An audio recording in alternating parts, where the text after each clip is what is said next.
I removed only a few simple branches from this Japanese maple tree, and in less than 10 minutes, I ruined it forever. Every time I look at it, I just want to cry.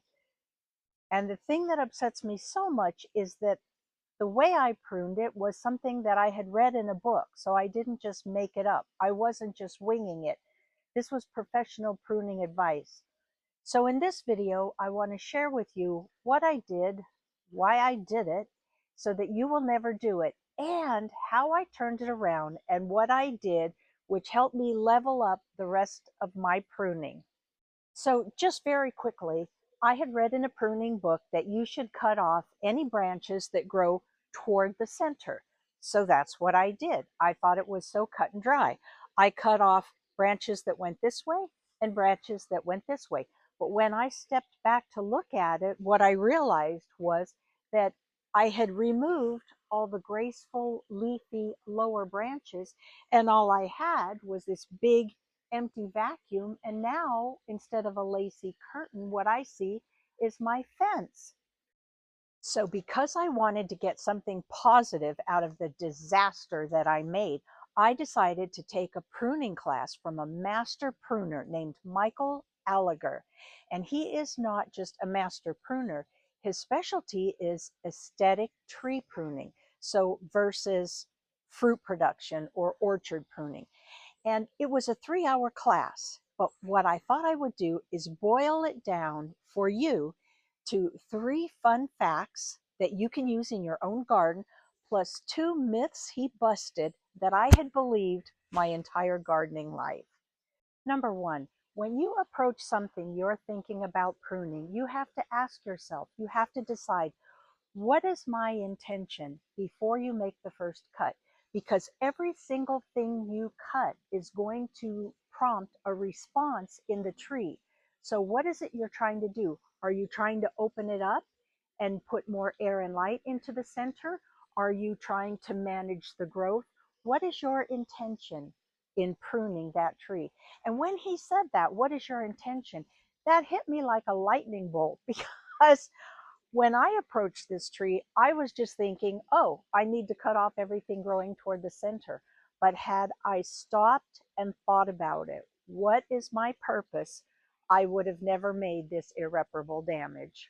Number 2, when you are pruning something that has alternate leaf position like this, you want to match the angle of the cut to the leaf position. So in other words, I would cut like this, I would cut like this, I would cut like this. So my cut is going to be here, here, or here. When you're cutting something that has opposing leaf structure, you want to go straight across. So my cut would be here or here. The tree is going to respond to every cut you make. So by doing it this way, you are directing the growth in the proper way. If you cut it here, this is going to leaf out or become stronger if it were a branch. Same for here. You would be directing the growth evenly. So just remember, always cut it on the same angle as the leaf position. After I learned about this, I went around my garden and looked. This is a camellia, and now I know that they have alternating leaf structure. This is boxwood, which they have parallel leaves or opposing leaf structure, and same for Japanese maples. The leaves are directly opposite each other. So it might be fun for you to go around your own garden and see what's what. Number 3, when you're removing a branch, you want to cut it as close as you can to this collar, he called it. And that is the widened or the thicker part that transitions the branch from the trunk to the branch. And if you cut it flush, leaving the collar on, the tree will naturally heal itself because the collar will fold in. And you can see that this has completely healed. What you don't want to do is what I did right here my entire gardening life.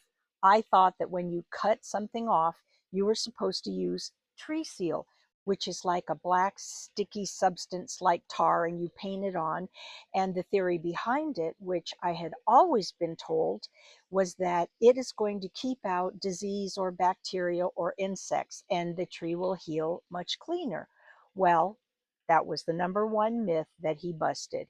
If I instead had cut this cleanly where the collar was, instead of leaving this stump and painting the stump, it would have naturally healed itself like this and been much healthier for the tree.